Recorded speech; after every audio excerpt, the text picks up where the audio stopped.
IFM News. Lokal. Hello, John. Go ahead. Nakapagsapatanan ni Vice Mayor Ray Carlos Parinas kas re-elected Vice Mayor iti Siyudad Dilawag, kabayatan na ti regular session inilaeng kalman, babay na ti na magsapatakit kuana at ikapsat na ni Produce Cesar Parinas I. Sigun na ti Vice Mayor, tradisyonal at dagiti membros ti pamilyana, isigsigod amang sapsapatakan kuana, sipod simres iso na iti politika. Kinunana nga idi nagkapitan iso na ket ni Amana ani dati a Congressman Rudy Parinas tinambaga sa patakit kuana irinto nga idi iso na med tinagtugawa ka sa Vice Mayor ket ni dati med a Congresswoman Ria Parinas. Suspend our session for 1 minute to head over to set commendation. Session is suspended for 1 minute.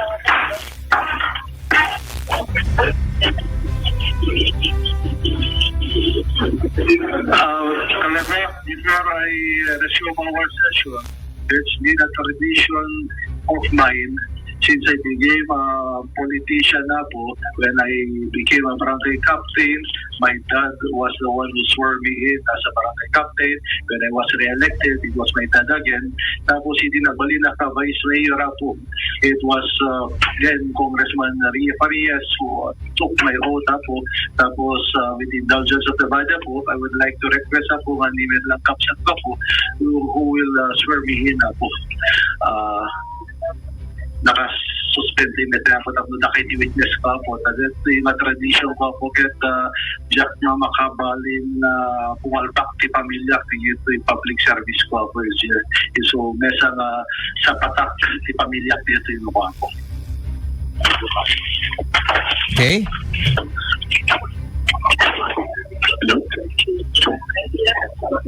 Hello, John. Please raise your right hand and repeat after me. I state your name.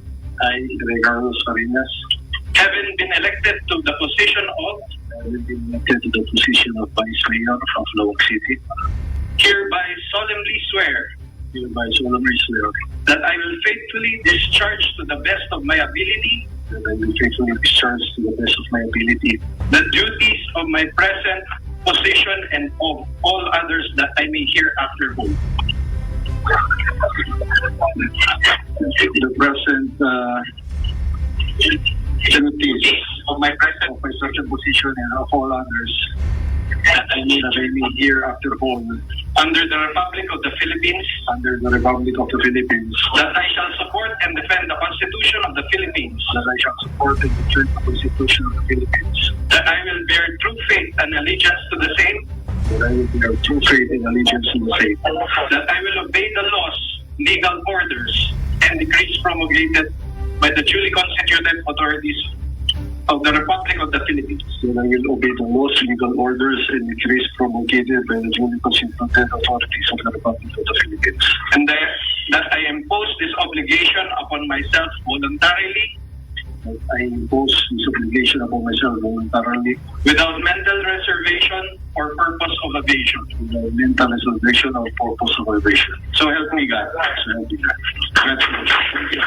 Idol Bernardet panag-sapatanan ni Vice Mayor Ray Carlos. Apayawan Biblia. So help me God. Kaya niya po, Vice. Where's the Bible? When awang orodad ti presensya ti Biblia di kalman. Di mo na insagana ni sekretary to sa Sanggunian Panlalawigan. Awan Biblia dita SP. Ito nga ro di jay mati pagkidaawan di kadua. Karaman deta yan ta protocol ti panagsapata. Kaya nga pag sinabi mong so help me God, okay? Because pro Deo et patria and for God and for country. Tama. So nagsapata ka iti imatang ti tattao nga tungpalem aming laws of the land that was reflected from the laws of the Bible. In the Bible, 'di ba? Okay.